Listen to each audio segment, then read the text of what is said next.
La liasse fiscale, pour rappel, est composée du bilan, compte de résultats et des annexes comptables. Le dépôt des liasses fiscales doit se réaliser le 30 avril pour la majorité des entreprises qui vont clôturer leurs exercices au 31 décembre. Ce dépôt est une étape importante dans l'année fiscale de la société.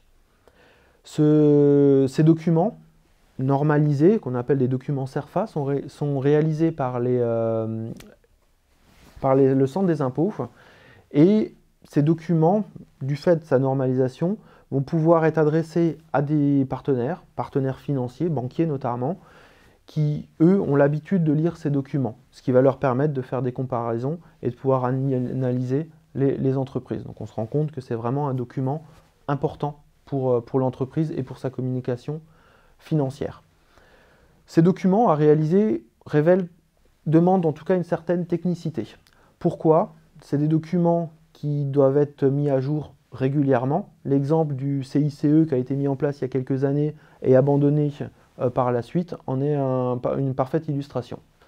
Le deuxième sujet, c'est des documents qui doivent être impérativement télétransmis au service des impôts. Il y a quelques années, on pouvait encore les envoyer papier. Maintenant, c'est fini. On doit automatiquement les télétransmettre. Donc ça peut représenter aussi un frein pour les entreprises. Souvent, cet outil aussi perçu comme un outil où il va falloir collecter de la donnée, ça va être compliqué, les données peuvent être éventuellement redondantes. Pour toutes ces raisons, souvent les entreprises vont le sous-traiter à l'expert comptable. Pour moi, c'est dommage, parce que, à condition d'en avoir quand même un minimum de compétences, on peut tout à fait imaginer se réapproprier le sujet.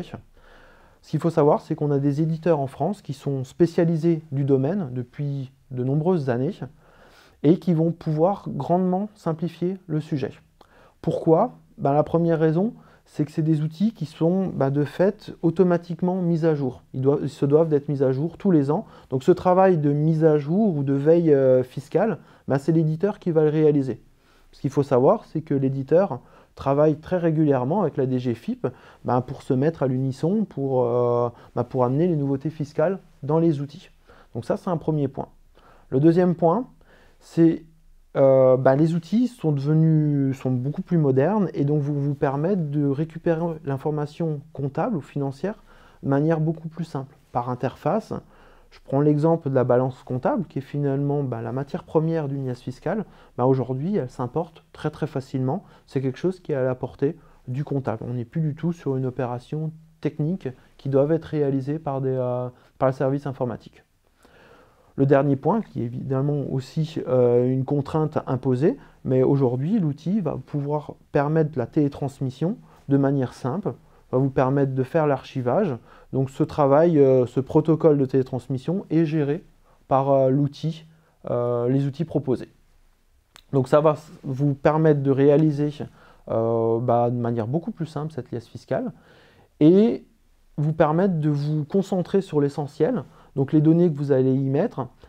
Et pour moi, c'est vraiment important parce qu'une liasse fiscale correctement remplie, c'est quelque part le reflet financier et le sérieux que vous allez y mettre dans le document et pour votre communication de votre entreprise auprès de vos partenaires, c'est un gage de qualité et de confiance.